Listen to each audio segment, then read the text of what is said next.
Hello friends, നമുക്കിന്നൊരു evening vlog കണ്ടാലോ? അപ്പോൾ ഇതാ ഞങ്ങളെല്ലാവരും കൂടെ ബസ്സിൽ കയറി കോളേജിലേക്ക് പോകാൻ കേട്ടോ. വൈകുന്നേരമാണ് നമ്മൾ പോകുന്നത്, വേറെ ഒന്നുമല്ല. നമുക്കിന്നൊരു ചെറിയ ഇഫ്താർ പാർട്ടി ഉണ്ട് കേട്ടോ. അതിനാണ് നമ്മൾ മെയിനായിട്ട് ഇന്ന് വൈകുന്നേരം പോകുന്നത്. അങ്ങനത്തെ കോളേജിൽ വന്നിട്ടോ. ഇതാണ് എൻ്റെ കോളേജ്. എല്ലാവരും ഫോട്ടോ എടുക്കുന്ന തിരക്കിലാണ് വന്നപ്പോൾ തന്നെ. അതാണല്ലോ നമ്മുടെ മെയിൻ. അങ്ങനെ ഇതാ കോളേജിലേക്ക് കയറി. ഇതാണ് കേട്ടോ എൻ്റെ ഒരു കോളേജിൻ്റെ പോർഷൻ എന്ന് പറയുന്നത്. ഇതാണ് എൻ്റെ ഫ്രണ്ട് നേഹയും സ്നേഹയും. അങ്ങനെ ഇതാ നമ്മളെല്ലാവരും കൂടെ ഫുഡ് കഴിക്കാനാണ് ആദ്യം പോയത്. നമുക്കിന്ന് നോമ്പൊന്നുമില്ല, എന്നാലും നമ്മൾ നോമ്പ് തുറക്കും കേട്ടോ. അങ്ങനെ എല്ലാവരും വന്നു. ഇതെല്ലാം എൻ്റെ ക്ലാസ്സിൽ പഠിക്കുന്ന പിള്ളേരാണ്.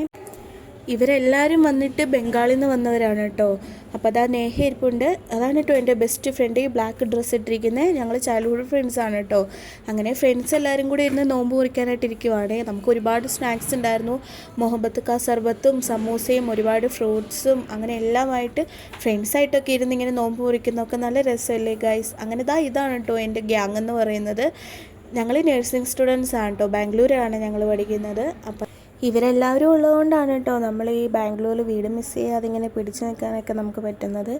അങ്ങനെ നമുക്ക് ചെറിയ പരിപാടിയൊക്കെ ഉണ്ടായിരുന്നു കേട്ടോ, പാട്ടും ഡാൻസും. അങ്ങനെ നമ്മൾ ഡാൻസ് കളിച്ചിട്ടുണ്ടായിരുന്നു. പക്ഷേ ആ വീഡിയോ എവിടെ നിന്ന് എൻ്റെ കയ്യിൽ നിന്ന് മിസ്സായി പോയിട്ടോ. അതാട്ടോ ഞാൻ ഇതിൽ ഇൻക്ലൂഡ് ആക്കാതെ.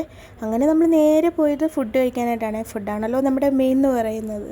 അങ്ങനെ ഫുഡ് കഴിക്കാൻ എല്ലാവരും ക്യൂ നിൽക്കുവാണ്. അപ്പം നമ്മുടെ മെയിൻ കോഴ്സ് എന്ന് പറയുന്നത് ചിക്കൻ ബിരിയാണി ആയിരുന്നേ. അങ്ങനെ അതേ ചിക്കൻ ബിരിയാണിക്ക് വേണ്ടിയിട്ടാണ് ഈ ക്യൂ നിൽക്കുന്നത് കേട്ടോ. അങ്ങനെ എല്ലാവരും ഫുഡൊക്കെ വാങ്ങിക്കാനായിട്ട് നിന്നു. അങ്ങനെ ലാസ്റ്റ് നമുക്ക് ഫുഡ് കിട്ടി. ഫുഡിൻ്റെ കാര്യം പറയുകയാണെങ്കിൽ ഒരു ആവറേജ് ഫുഡൊക്കെ ആയിരുന്നു കേട്ടോ. എല്ലാവർക്കും നല്ല വിശപ്പുണ്ടായിരുന്നു. ഡാൻസൊക്കെ കളിച്ച് എല്ലാവരും വിശന്നാട്ടോ ഇരുന്നിരുന്നത്. അതുകൊണ്ട് എല്ലാവരും കഴിച്ചു. എല്ലാവരോടും ഞാൻ ചോദിക്കുകയാണ് ഫുഡൊക്കെ എങ്ങനെയുണ്ടെന്ന്.